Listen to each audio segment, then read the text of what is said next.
Okay, good morning, students. Today we will start the Langevin theory of paramagnetism. ठीक है, और उससे पहले हम स्टार्ट करेंगे लैंगविन थ्योरी ऑफ ए डायमैग्नेटिज्म. तो द लैंगविन थ्योरी ऑफ जो डायमैग्नेटिज्म है that is based on the notion कि जो इलेक्ट्रॉन है when it is moving in an orbit तो it will act as a magnetic dipole. और जब मैग्नेटिक फील्ड अप्लाई नहीं होगी तो जो ए पेयर ऑफ इलेक्ट्रॉन्स हैं जो मूव कर रहे हैं इन अपोजिट डायरेक्शन, तो उनका जो नेट मैग्नेटिक मूवमेंट होगा वो इक्वल एंड अपोजिट होगा, जिसकी वजह से वो मैग्नेटिक मूवमेंट एक दूसरे का कैंसल आउट कर देंगे और हमारे पास क्या बचेगा, जीरो मैग्नेटिक मूवमेंट. ठीक है, जैसे ये फिगर 6.10 है, इसके फिगर ए और फिगर बी के अंदर दो इलेक्ट्रॉन्स शो है. जो पहला जो इलेक्ट्रॉन है वो आपका एंटी क्लॉकवाइज डायरेक्शन के अंदर मूव करता है, जिसकी रेडियस आर है ऑर्बिट की, और उसकी वेलोसिटी क्या है, वी. सेकंड पिक्चर के अंदर सेकंड इलेक्ट्रॉन है जो आपका क्लॉकवाइज डायरेक्शन के अंदर मूव करता है और उसकी वेलोसिटी है v. अब आप ध्यान से देखोगे तो दोनों की जो वेलोसिटी है वो क्या है, अपोजिट डायरेक्शन में. ठीक है, तो दोनों की वेलोसिटी अगर अपोजिट डायरेक्शन में है तो इस वजह से उनका जो मैग्नेटिक मूवमेंट जनरेट होगा वो भी आपका अपोजिट डायरेक्शन में होगा. अब वेलोसिटी दोनों की सेम है v, दोनों की रेडियस r है, तो जो मैग्नीट्यूड होगा मैग्नेटिक मूवमेंट का वो क्या होगा, इक्वल. तो इसकी वजह से क्या होगा, वो दोनों एक दूसरे के मैग्नेटिक मूवमेंट को कैंसल आउट कर देंगे और हमारे पास जो नेट मैग्नेटिक मूवमेंट बचेगा दैट विल बी जीरो. तो इसलिए हमें याद रखना है कि इन अब्सेंस ऑफ मैग्नेटिक फील्ड जो डायमैग्नेटिक सब्सटेंसेस होते हैं उनका मैग्नेटिक मूवमेंट होता है जीरो. लेकिन जब हम एटम को, कौन से एटम्स को, जो डायामैग्नेट्स हैं जिनका बिहेवियर डायामैग्नेटिक है, उनको हम मैग्नेटिक फील्ड के अंदर रखेंगे. तो मैग्नेटिक फील्ड रखने से क्या होगा, उनके अंदर जो एंगुलर वेलोसिटी है ओमेगा दोनों की, अब वो चेंज हो जाएगी. क्यों चेंज होगी, क्योंकि जब external uniform magnetic field B हम अप्लाई करेंगे perpendicular to the plane of orbit, तो उस वजह से जो मैग्नेटिक फोर्स होता है ई वी क्रॉस बी, यहां पे वेलोसिटी बी वी और मैग्नेटिक फील्ड दोनों एक दूसरे के क्या हैं, परपेंडिकुलर. तो दोनों परपेंडिकुलर होने की वजह से साइन थीटा क्या हो जाएगा 1, क्योंकि थीटा 90 डिग्री, तो उसका जो मैग्नीट्यूड हो जाएगा फोर्स का that will be E V B, और वी को पुट कर देंगे ओमेगा आर, तो मेरा जो मैग्नेटिक फोर्स लगेगा that will be E omega R B, और ये एक्ट करेगा हर एक इलेक्ट्रॉन के ऊपर. तो अब आप जो फिगर सी देखेंगे तो उसमें आप देखेंगे कि ये जो फोर्स है दिस इज रेडियली आउटवर्ड. क्यों, क्योंकि v मेरा x डायरेक्शन में है और अगर b मेरी z डायरेक्शन में होगी तो जो मैग्नेटिक फोर्स होगा that will be in minus y direction. ठीक है, इसलिए उसको क्या देखा रखा है, डाउनवर्ड. ठीक है, क्योंकि v क्रॉस b दिया की डायरेक्शन दी जाएगी, दो वेक्टर्स हैं, तो क्रॉस प्रोडक्ट में a क्रॉस b की जो डायरेक्शन होगी वो क्या होगी, दोनों के परपेंडिकुलर, और हमारी जो कर्ल होगा that will be move from a to p. ठीक है, इसी तरीके से जब हम सेकंड ऑर्बिट के अंदर देखेंगे जिसमें हमारा जो इलेक्ट्रॉन है वो आपका क्लॉकवाइज डायरेक्शन के अंदर मूव करता है, तो in that case your magnetic field की जो डायरेक्शन होगी और जो वेलोसिटी की डायरेक्शन होगी इस केस में भी परपेंडिकुलर है. तो इसी सेम लॉजिक के साथ देखेंगे तो उसकी जो डायरेक्शन होगी that will be given by minus B cross A. तो मतलब इसके अंदर जो डायरेक्शन होगी दैट विल बी इनवर्ड. तो अब दोनों केसेस में देखेंगे, जो पहली दो फिगर थी वहां पर दोनों ही केस में हमारा जो फोर्स था वो इनवर्ड लग रहा था, लेकिन अब फिगर सी और फिगर डी में देखेंगे तो एक एडिशनल फोर्स जो मैग्नेटिक फील्ड की वजह से लगा, एक आउटवर्ड डायरेक्शन में है और दूसरा इनवर्ड डायरेक्शन में है। तो जो मैग्नीट्यूड ऑफ जो फोर्स है वो चेंज हो जाएगा।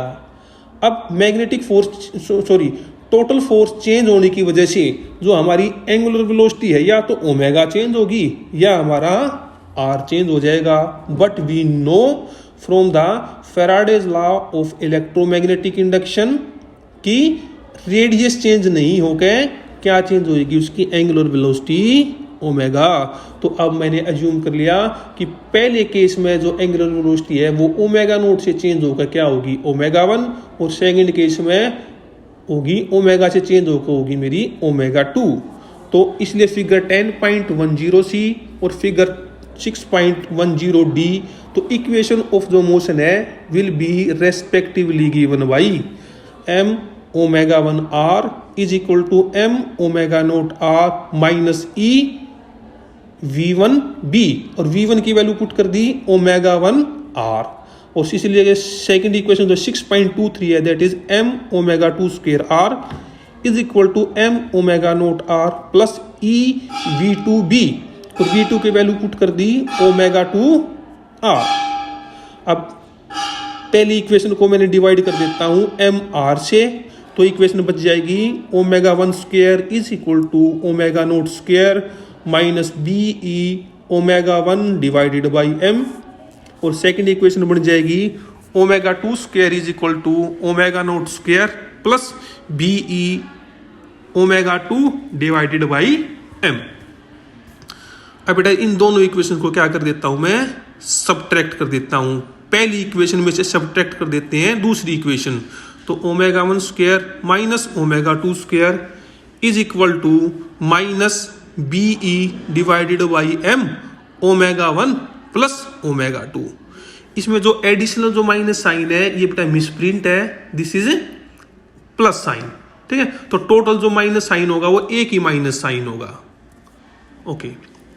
तो अब a square minus B square is a plus B into A minus B, तो therefore omega 1 square minus omega 2 square is equal to omega 1 minus omega 2 into omega 1 plus omega 2 is given by is equal to minus E B divided by m into omega 1 plus omega 2। तो omega 1 plus omega 2 दोनों side cancel out हो जाएगा, so we will left with omega 1 minus omega 2 is equal to minus B E divided by m। अब इसके बाद जो single electron है उसका मैग्नेटिक मोमेंट के लिए क्या एक्सप्रेशन है, m is equal to 1/2 e omega r square. इसको बड़ा बड़ी इजीली हम निकाल सकते हैं क्योंकि मैग्नेटिक मोमेंट होता है करंट इनटू एरिया। अब एक इलेक्ट्रॉन अगर r रेडियस के ऑर्बिट के अंदर मूव कर रहा है विद द वेलोसिटी v, तो मैग्नेटिक मोमेंट हो जाएगा, करंट हो जाएगा मेरे पास charge divided by time period t multiplied by area, area is pi r square. तो अब t की वैल्यू पुट कर देंगे तो t कैसे निकलेगा, टाइम पीरियड जितने डिस्टेंस ट्रेवल की इलेक्ट्रॉन ने विद वेलोसिटी v, तो उसने डिस्टेंस ट्रेवल की है 2 पाई r विद वेलोसिटी v, तो टाइम पीरियड हो जाएगा 2 पाई r डिवाइडेड बाई v। जब इस वैल्यू को पुट करेंगे तो I will get the expression 1/2 e omega r square, v को r ओमेगा पुट कर देंगे। तो therefore small change in magnetic dipole movement of an electron due to change in angular frequency omega can be written as. तो अब हमें पता है कि r चेंज नहीं हो रहा, ओमेगा चेंज होएगा, तो चेंज इन मैग्नेटिक मोमेंट हो जाएगा 1/2 E r square into change in angular frequency. और अभी हमने चेंज इन एंगुलर फ्रीक्वेंसी निकाला था, that is minus B E by M for a pair of electron, और यहाँ पे हम बात कर रहे हैं एक इलेक्ट्रॉन की, तो इसलिए क्या करेंगे, इसको हम 1/2 से डिवाइड कर देंगे तब जब हम एक इलेक्ट्रॉन के लिए मैग्नेटिक मोमेंट कैलकुलेट करते हैं। तो अब जो इक्वेशन 6.26 है वो देखोगे 6.25 को 2 से डिवाइड करके आई है, क्योंकि वो 2 इलेक्ट्रॉन्स के लिए मैग्नेटिक मूवमेंट चेंज है। अब एक इलेक्ट्रॉन के लिए मैग्नेटिक मूवमेंट चेंज होगा तो उसको हम 2 से डिवाइड कर देंगे, तो delta M will be equal to minus B E square R square by 4m।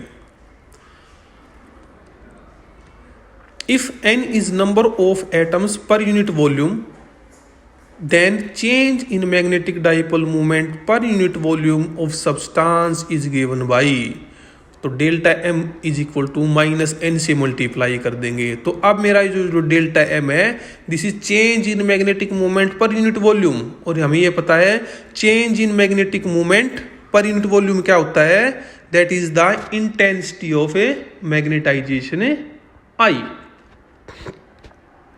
तो ये जो डेल्टा एम है in fact this is my I. और 6.28 के अंदर हमने क्या किया है, जो आर स्क्वायर है that is the radius of the orbit. अब जो डिफरेंट ऑर्बिट्स हैं उनके अंदर जो इलेक्ट्रॉन्स मूव करते हैं सबकी जो रेडियस होती है वो क्या होती है, डिफरेंट। तो इसलिए मैं आर स्क्वायर की क्या लूंगा, I will take the average value of A R square. तो एवरेज वैल्यू कैसे लेते हैं, आर स्क्वायर की जितनी भी रेडियस है उनके स्क्वायर को ऐड करके उसी नंबर से उसको हमें डिवाइड कर देंगे। तो इसलिए मैंने क्या किया, ये एक पैरेंथेसिस लगा दी जिसका मतलब है आर स्क्वायर की एवरेज वैल्यू। तो बेटा so far we have assume that the planes of all electrons orbits are perpendicular to magnetic field B.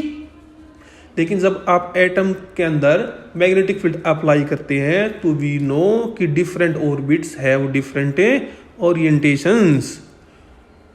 तो उस सिचुएशन से बचने के लिए क्या करेंगे, I will replace R square by average value of square of projection of radius of orbit of electrons perpendicular to B.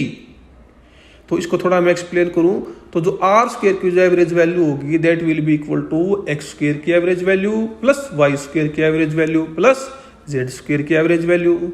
X square की जो एवरेज वैल्यू होगी that will be equal to 1/3 average value of R square.